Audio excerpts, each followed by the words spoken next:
I'm annoyed with myself. I Thank forgot you. to do it. I forgot to do it tonight. Sorry. Thank you, John. I missed you. You're the one that keeps me in line, darn it. John's backup. That one, could you say that all over again, Jennifer, please? Start to. I didn't want to interrupt her. Oh, I saw, thank you, Sharon. And it was such a beautiful summary of what you do. And I'm just sitting here in awe. So I don't know, I'm going to figure out a way to get that in there. Anyway, thank you for the reminder. I appreciate it a lot. Okay, so before we get started, I'm going to ask everybody, I don't want to mute everyone because there are several people that need to be able to speak. Jennifer obviously needs to be able to speak, Carol, Vicki, any questions, things like that. So I'm going to ask everybody to please mute yourselves.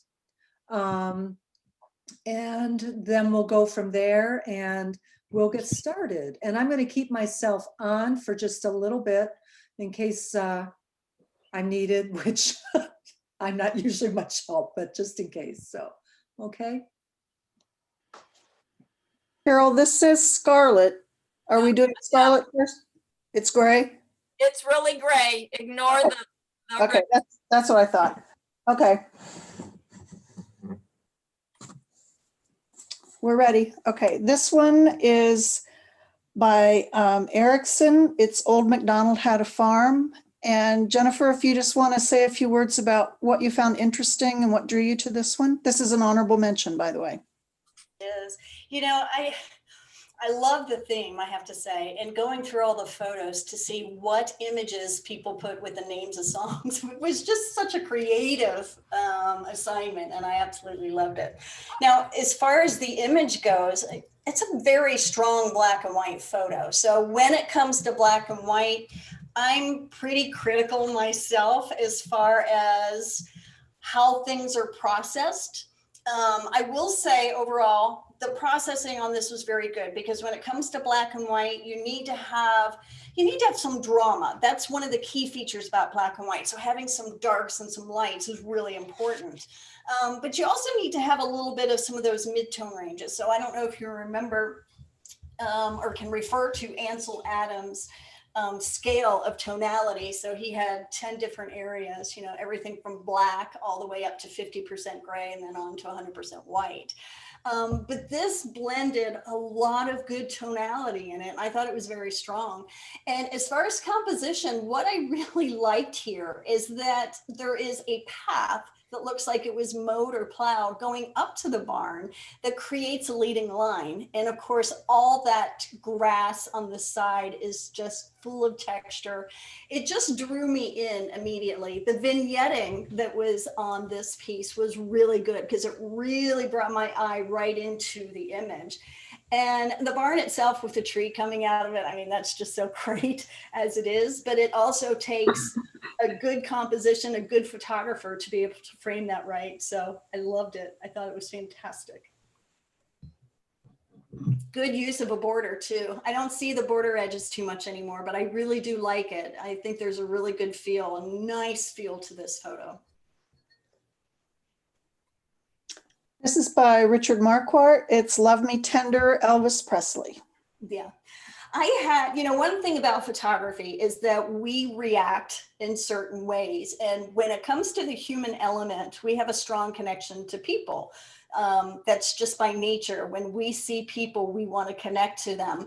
And the fact that this was, of course, photographed very well, but the moment that the photographer captured where he's in the middle of a song and the pose is the same as the statue next to him, it was just really well captured. I'm sure there were probably multiple shots when he was singing or playing, but this one, the pose, everything was just in sync.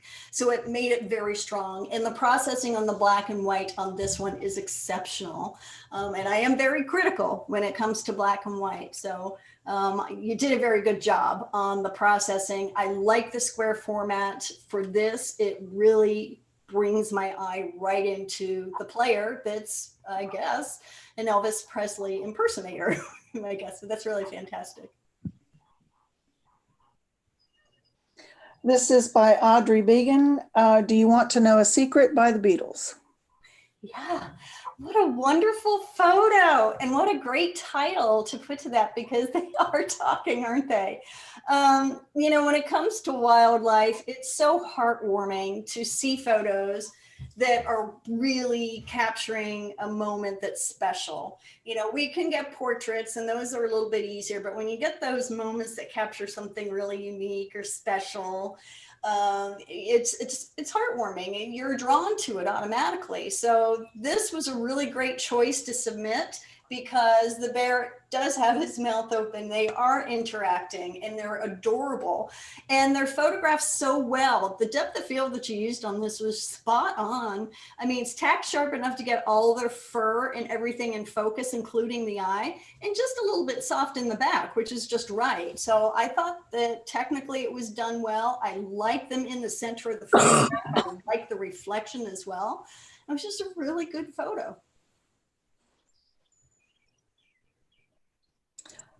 This is by Bruce Goldsmith, All That Jazz. Yeah, this one is a little different, right? You know, but I love it. It took creativity to think through that and to put all the pieces together to create a piece of artwork. That is not something that would have naturally come to me on an assignment like that. So when I first saw it, I thought, wow, you know, it's really interesting that someone has that kind of creativity. So that's why I gave it an honorable mention because I really thought the creativity behind this, as well as the application of putting all the elements together was very good. It's colorful, it's strong, it has a good story to it, and just love the creativity.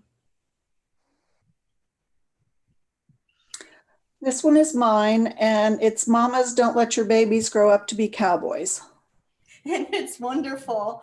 I was very attracted to this one, not only because of the fearless shirt, the pose of the cowboy hanging onto a ladder. I mean, it was a really, really good moment, but I really like the way that you applied the processing. You allowed it to have somewhat of an old time feel to the photo. Your processing was good, but you allowed noise to come through. So while we don't always want noise, sometimes in this situation where you're trying to create a mood, a sense, a feeling, something like noise can work very well, especially in black and white.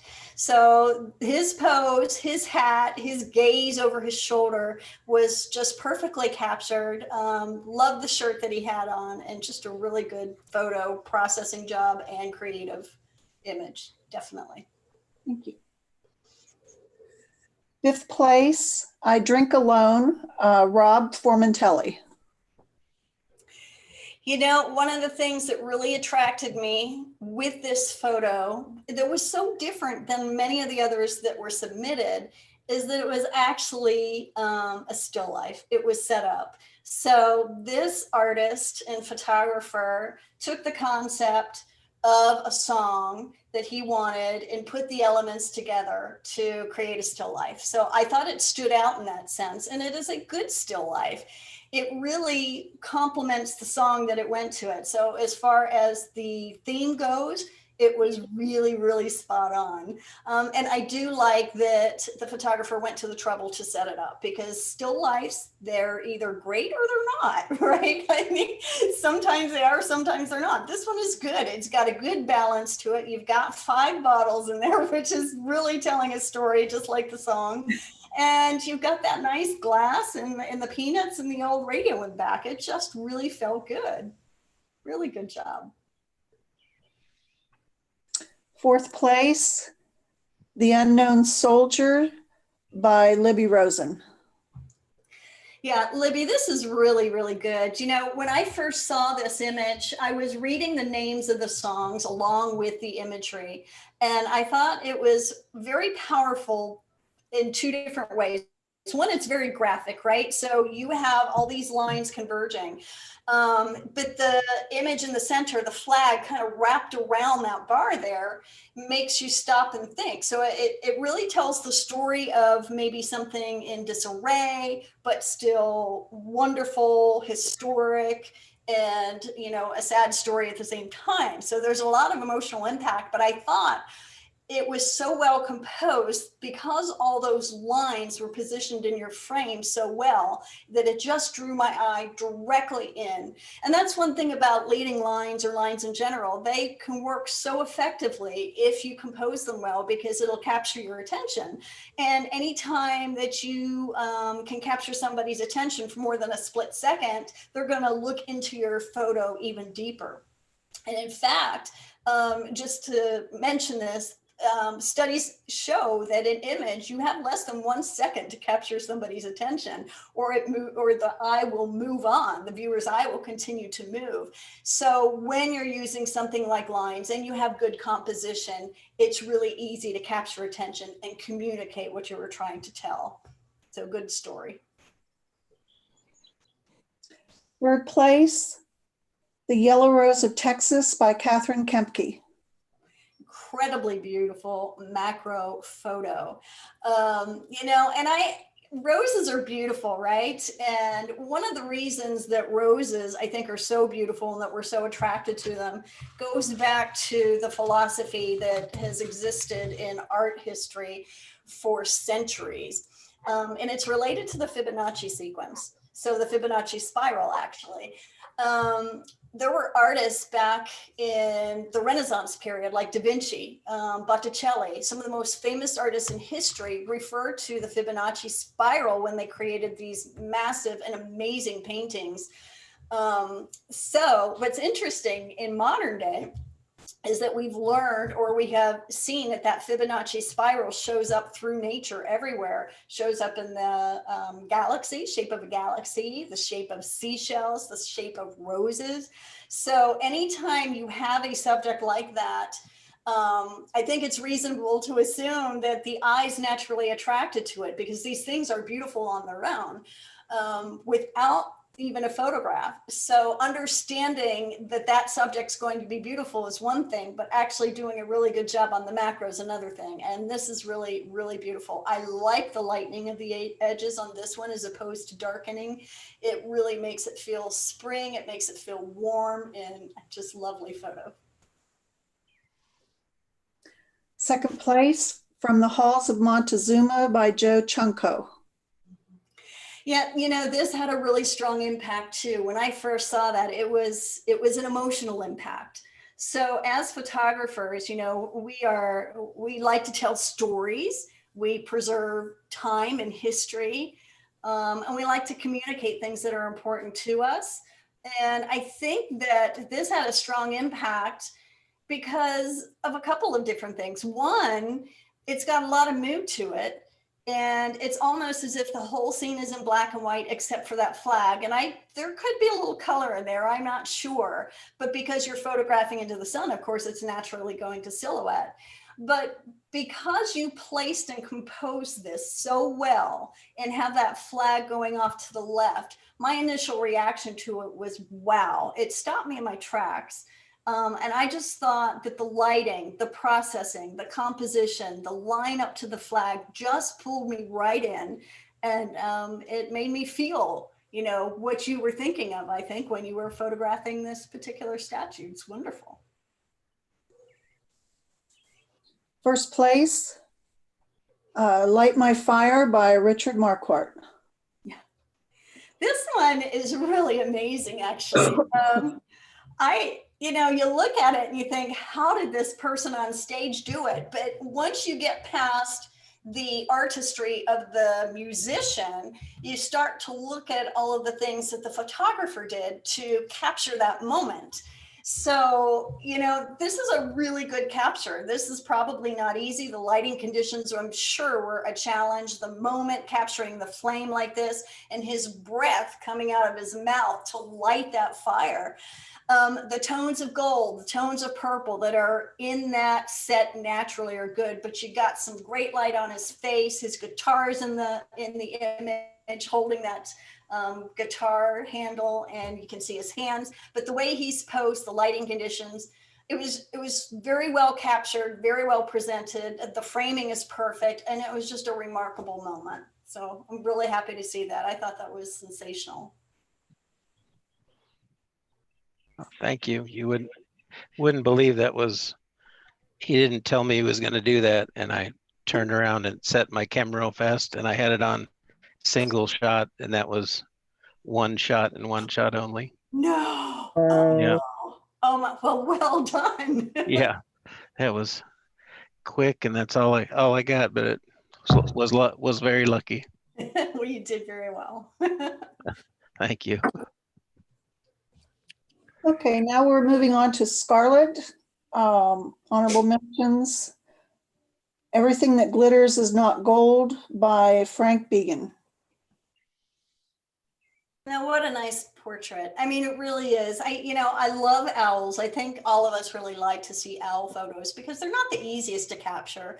And a lot of times nature interferes or doesn't give us the best light. This may have been artificially lit, but that gold in this image is sensational. So the coloring, the light, the tack sharp eyes, and the composition, the way it's framed, a little bit of depth of field to where you can see some branches behind it, but soft enough to where there's nothing competing behind the head of the owl itself, I think was sensational. The light's amazing. It's an excellent capture.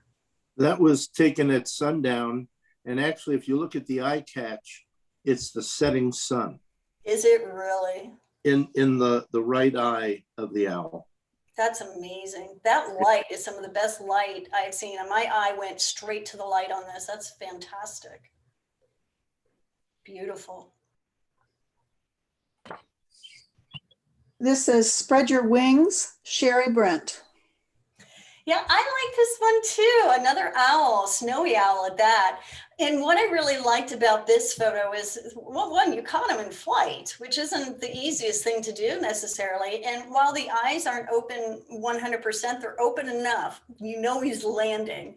And you've got this nice grass right in front of him. So it gives it some depth, some dimension. It's an environmental photo. You know, it says something about the species itself.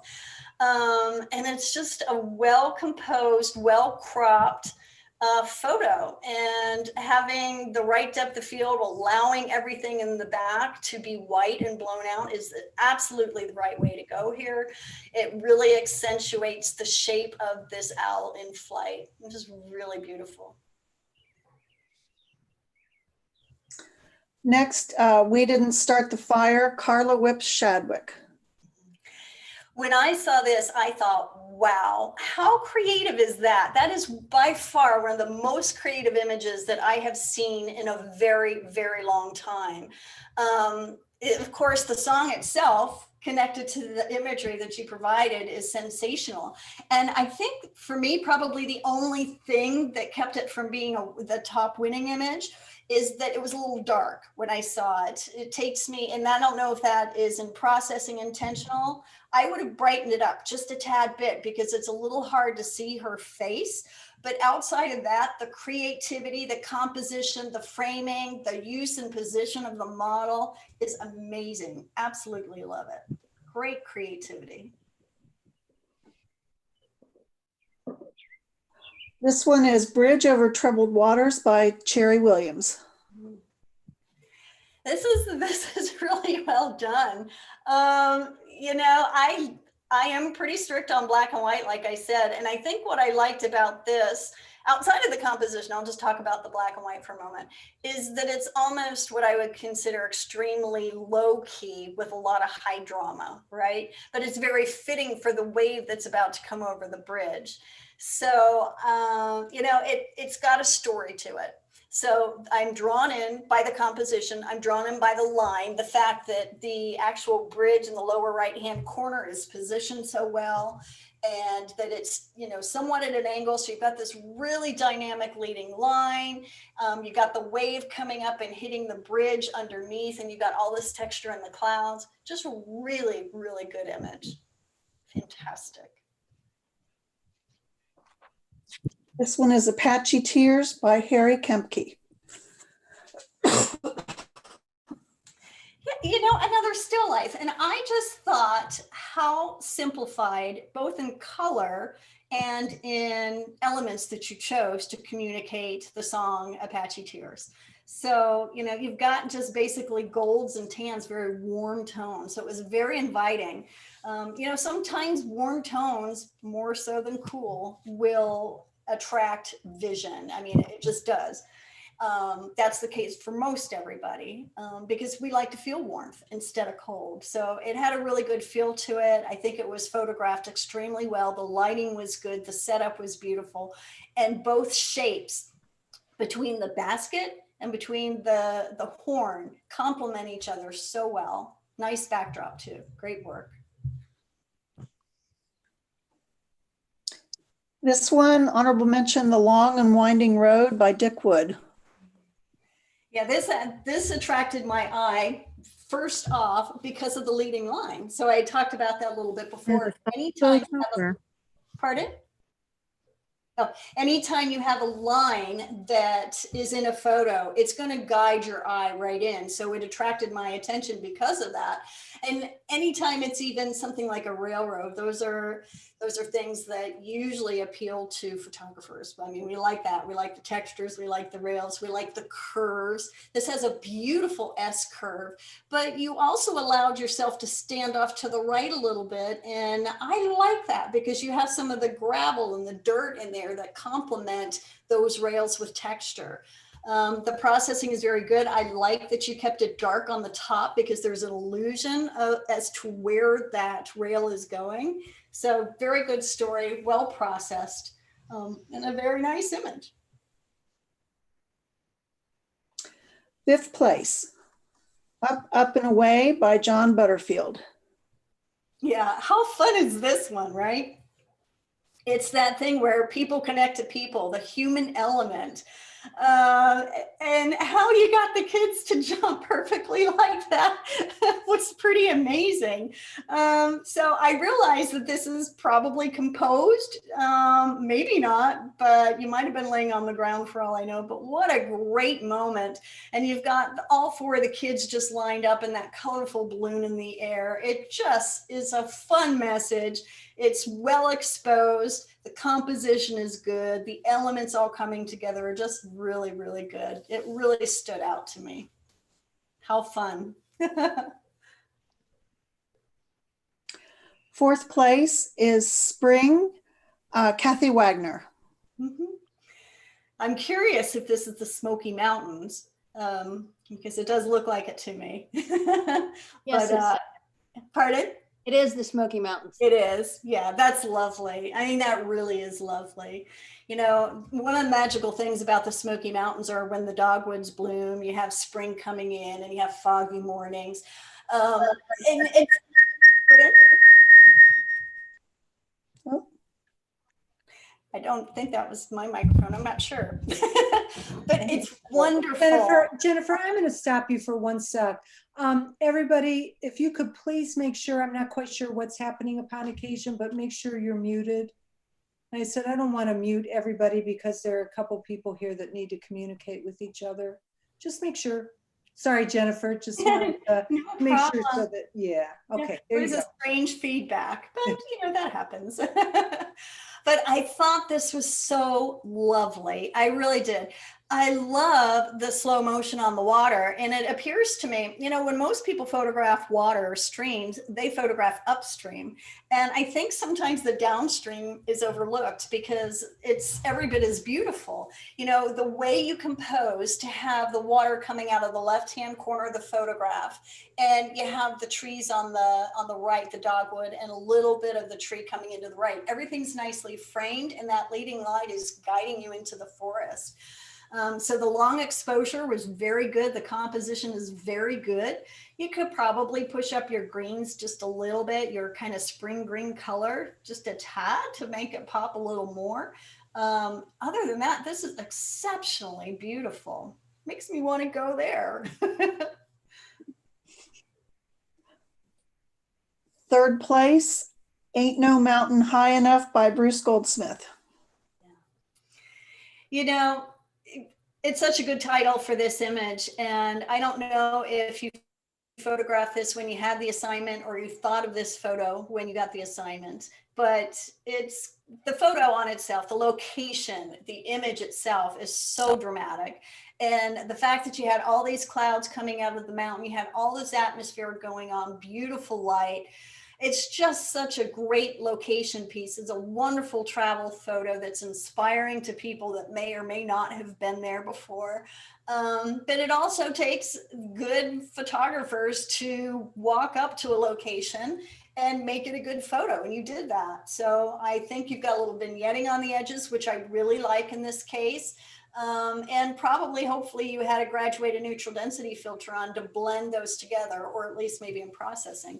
It's a well-balanced photo. There's a lot of appeal to it, a lot of natural drama that's going on that's very inviting, and it's just a really sensational image.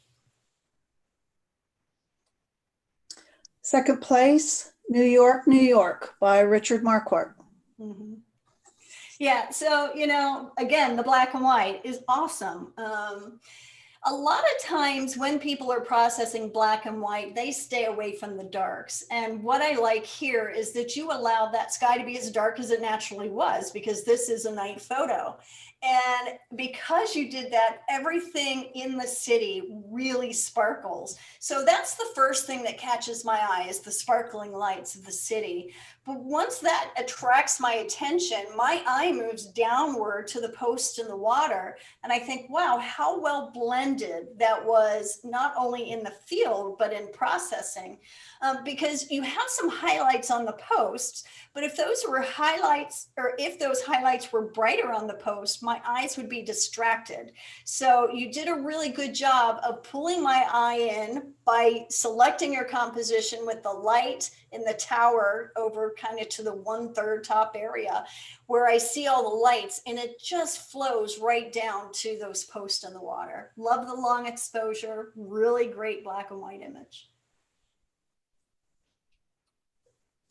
First place, Painted Face by Noah Silliman. And Jennifer, before you comment, I just want to make note that Noah is our youngest member and he is in high school. No, really? And, yeah, and we've seen a lot of his work, and he's very, very talented. Oh, that's fantastic. Yeah, when I first saw this, it tugged, right? Kind of at the heartstrings. It was such a strong emotional impact to the girl in the image. And with the paintbrush and the paint line over her face, one, exceptionally creative, truly exceptionally creative. But you also captured an emotion in the model. You've got a great pose. Her eyes are intense. There's a lot of drama going on. So I'm in the moment right there. As soon as I saw it, I'm pulled right in because of, one, extreme creativity, two, a good composition, good eye contact, good lighting that's soft and muted. Lighting sometimes it's better, more dramatic, but in this case, it added to the story that you were creating. And just having that paintbrush across her face with a little bit of lighting difference, sensational, absolutely sensational, amazing photo, great work. Okay, well, congratulations to everyone that won their awards. And I think we have a few that you wanted to comment on. Let's see. Yeah, this is a gray category. And this, I'm not going to read well, I guess the names are on there. If Tomorrow Never Comes. Yes, love the photo. I really do. And I think if you took this photo and you did a little bit of vignetting or darkening of that grass in the lower right-hand corner, it would be a much more powerful photo. The way you composed it, the image is very strong. So you've already got natural lines. You have a very interesting emotional subject. But sometimes our eyes don't stop as long as they need to. And I think it would have a stronger impact just by darkening that lower right-hand corner or possible overall vignetting. So I just wanted to mention, I thought it was wonderful, but I think that little added processing technique would be beneficial. Okay, this is Splish Splash. Yeah, and oh my gosh, to get the eagle in the water is amazing, and you have the water drops. And when I saw this, I thought, well, that's the story. Now, I don't know how far away you were from him or how large this file is, But we see a lot of, eagle photos, not always in the water. So that makes this one unique. But I think if you made the story more about the splash and didn't worry about seeing the whole bird, you would have a much more intense reaction from your audience. So in other words, crop, and exaggerate that splash only. And I mean, just crop above his head, even if you lose a little bit of wing, if you're just seeing that area of the bird itself with the splash and not the water reflection, because the reflections, it's moving. So it's not like a mirror reflection or anything. But the intensity for me is the splash around his wings, around the back of his head, and the front of his wing. Go ahead and work that and frame it in, make a drama shot. It's all right there.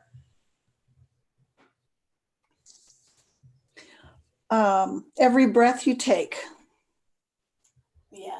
I really like the concept. And I would say, that one comment, I don't know what your shutter speed was, but I think the bubbles could have been a little sharper. So I'm curious if your exposure time was quick enough. And sometimes with a milky appearance to a bubble, when you photograph that, if you turn your polarizer a little bit, it'll help clear it up. It kind of darkens it a little bit, and that helps. That would be one comment I have. I think creatively, fun, definitely, beautiful image. And I do like the dark mood to it. I just think that the bubbles aren't as clear or sharp as they possibly could be, and that's probably exposure time. But great image nonetheless. But if you're going to work on that again, try and get your speed up a little bit. The camera is inside a titanium housing. There's no polarizer. There's no, I mean, I can't do the polarizer. Gotcha. I can't get to the lens. So yeah. It is what it is. That is what it is. Maybe even just shutter speed. If you can get a little faster, that might help some. Yeah, that I can do. Yeah. I can try. Yeah. And then maybe since you can't do any polarization underwater, I guess I didn't realize that you couldn't do a polarizer underwater, but if you darkened the top of the bubble where it's gray, but allowed the white to stay whiter, it may make it a little crisper in appearance too. It's a fun photo. I'm going to knock on your door. So I thought this composition was great. Doors and windows, especially one like this. I mean, they're storytellers. On this one, I would say that the processing could be tweaked a little bit in black and white. So what I'm seeing here when I look at it are a lot of those mid-tone grays, mostly probably around the 60, 70, or 40, 50, 60, 70, just in that center area. So there's not a lot of white, there's not a lot of black. And I think for black and white to be really dramatic, sometimes you have to stretch out that area and not have all your grays in the middle. So there's a lot of middle tone grays. So I would take a look at the processing, pull down your blacks, pull up your whites, and see if you can't add a little more drama to this, because the door in the window with the holes in it is just such a great photo.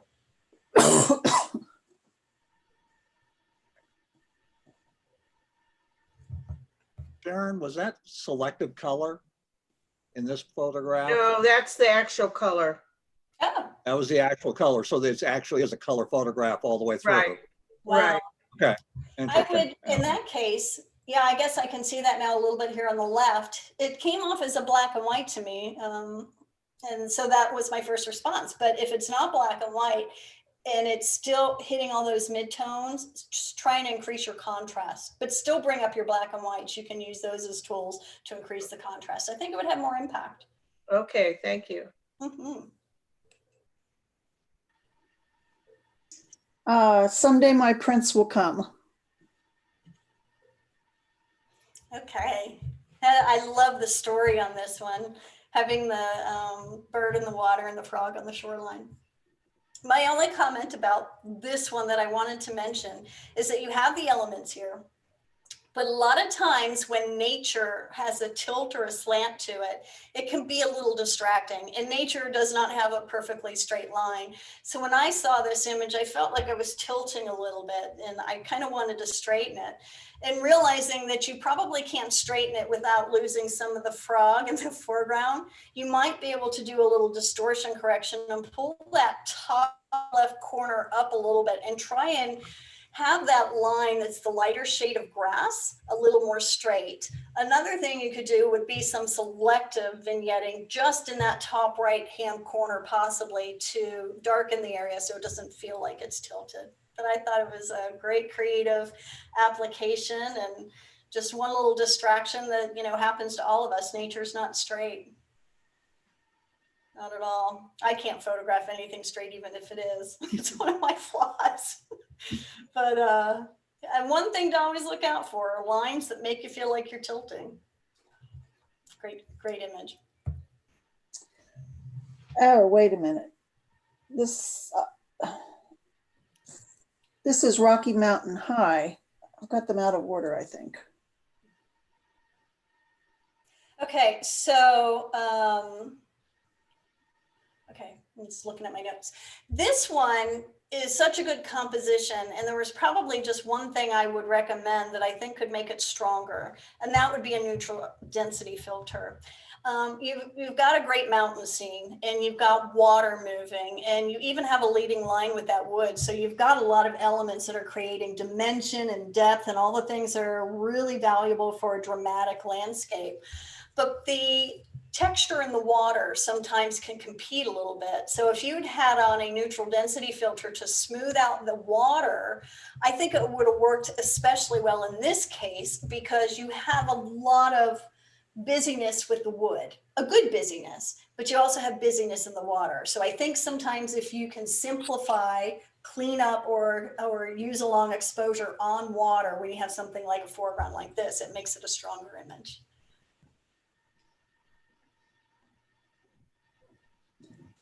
I'm forever blowing bubbles. Mm-hmm. And my comment on the bubbles is going to be pretty much similar to what we were seeing with the water bubbles.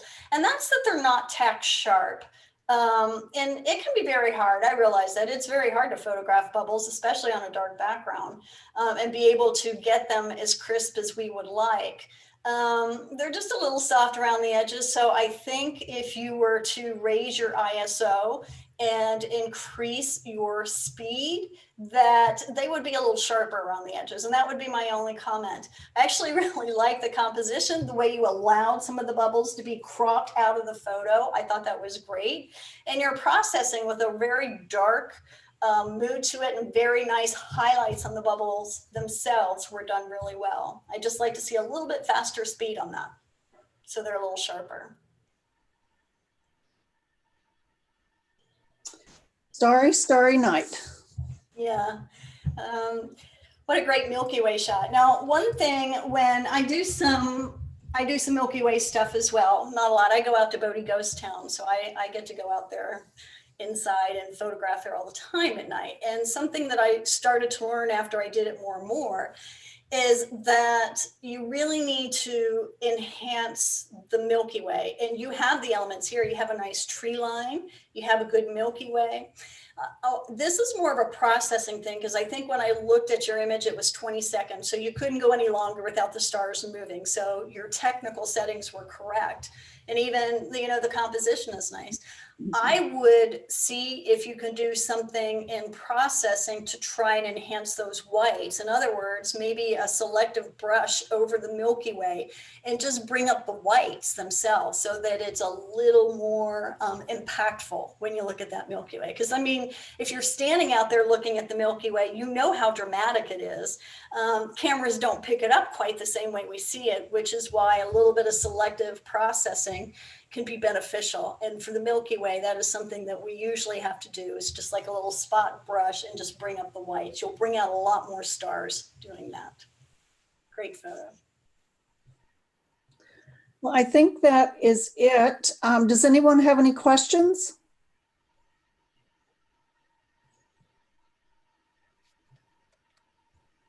No? Any questions, you guys? Yeah, Jennifer? Yes. This is Rick. I saw your lecture associated with the, was it Stingray filter company then too, on Yellowstone. And it was very good. It was just a different take on a lot of things. So I very much appreciated that. Is that available online or on your website or anything? I think Stingray has it up. I did that one specifically for them, so it's not a recording that I have. Okay. But I think Stingray has that on their website. I think they keep that up there. So Okay. it'd be something you'd be able to Oh, yeah. watch. Yeah, because it's an interesting view of Yellowstone, probably different than anything anybody else has seen or talked about then. Too. Right.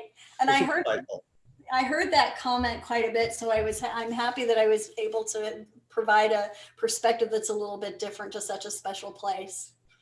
Is that Stingray, you guys? Could you spell that? SINGH. Stingray, okay. Ray, RAY. And I think there's a hyphen in that on the website. So I think it's SINGH-RAY.com. Gotcha. Is that the filter company? It is. Mm-hmm. Gotcha. And you were using like a drop-in filter then? You weren't screwing your filters on or anything, were you? No, for the landscapes and stuff, I always have filters on. For wildlife, my 800 millimeter, that's a little more challenging. They don't make a drop-in filter for that. So typically if I'm on an 800 millimeter for wildlife, it is without a filter. I do have a drop-in polarizer, but a lot of times even with wildlife, having a polarizer can, force, unless you've got the right amount of light, early mornings, late evenings, sometimes you don't have enough light to use the polarizer. But the landscapes, I always do. I always have a filter on. Always. And I don't say that because I'm Stingray. I think Stingray picked me up because I was always saying that, but it's true. I travel with a lot of colleagues. We see each other in the field all the time. And I've heard some of them do talks themselves where they say they just do it in Lightroom. And I assure you, when they're photographing on their own, they are not. They're using filters. And I always have. And I've always said that the more information that you have in your raw file, the better and more natural your processing will be. And then I always point out the fact, if you spend a lot of money on your camera and you spend a lot of money on your lens, don't put a cheap piece of glass filter in front of it, because you've just kind of, there's a reason that there are different kinds of lenses. Better lenses on a better lens, or a better filter on a better lens and camera makes a difference. It really does. Any other questions? No? Okay. Well, we really enjoyed having you, Jennifer, and appreciate all your comments and your suggestions for the ones that didn't win, but that you thought could be made better with simple changes. I will say it was actually very hard. I think I said that at the beginning. The images that were submitted in this group of photographers were phenomenal. I do this a lot, and you have a really great group up there. And obviously you've got creativity flowing, unlike a lot of groups I've had. So definitely keep up the good work. These assignments and these challenges are very good, very fun. Amazing work, everyone. Really, I'm impressed. Thank you so much, Jennifer. And I want to Thanks, Jennifer. what Vicki said. It's in my opinion, competitions, they're great and I love them, but also I think they should be educational experiences. They should help all of us get better in our photography or progress the way we'd like to progress. And listening to judges talk with the experience that you have, and to be able to explain what you're looking at and for, is something that I think helps all of us. And I so appreciate that, because as I was listening to all your comments, I was making notes and I thought, aha, yeah, I see that. And it should really be something that educates us and helps us get better at what we do. So thank you so much. Your comments were wonderful, and I really, really appreciate it a lot. And I know I'm speaking for the club. I know we all do. So, and one other thing very, very quickly before we end, you guys, because Rick, I kind of always leave this off and I don't know why. Rick is going to be speaking in May, and Rick is our resident eye expert. So he's going to be equating our photography to how the eye works and that type of thing. So please don't forget that, because that's coming up in May. So Rick, I'm looking forward to that. Yeah. Okay. There's a lot of similarities. I mean, the camera was really designed with the input from what an eye looks like inside, and et cetera. And the optics are real similar, but it's also a little like a, you know, a bird flying. We don't fly the same way the bird does then too. So, and the one thing that's going to make anybody a better photographer is to understand how your eye sees versus how the camera sees, because you see totally different. And Oh, I'm looking forward to that. differences, and you know, things like, okay, there's leading lines. Why? Yeah. Why do you need leading lines? Well, there's a lot of things I'll talk about, but that's going to give you an insight to why you don't see the same thing as the camera does, and knowing the differences is going to make you a better photographer. Good. Yep, I'm looking forward to it, Rick. I'm looking forward to it also. Yeah. Good. Anybody else, comments, thoughts before we end for the evening? Thanks, Jennifer. Oh, thanks, Jennifer. How are we going to see some of Jennifer's work to look at? Oh, Website. yeah, go to my website. On my website, Richard. jenniferking.com. Mhm. Yep. And Pay check out my attention. galleries. It's jenniferking.com, jenniferkingphoto.com. photo.com. We'll Okay. send There's actually that another out Jennifer again. King that's she does baby portraits. She's got jenniferking.com. I do not. But it's Jennifer King Photo. Yeah. If I sit in the background looks like a baby, does The bison. yeah, we'll make it bison. That's what I said, didn't I? So so anyway, we'll make sure everybody gets the website and all of that, so you can make sure you can look Jennifer up. Thank you again. Appreciate it so you much. I so appreciate all of you guys. Glad to see you as always, and I look forward to seeing you hopefully next week. All right. Okay. Yeah. Thank you. Take Thanks care, a million, everybody. Later, Jennifer. y'all. Bye-bye. Thanks. Good night. Good night, All everyone. right. Good night. Bye-bye. Bye-bye.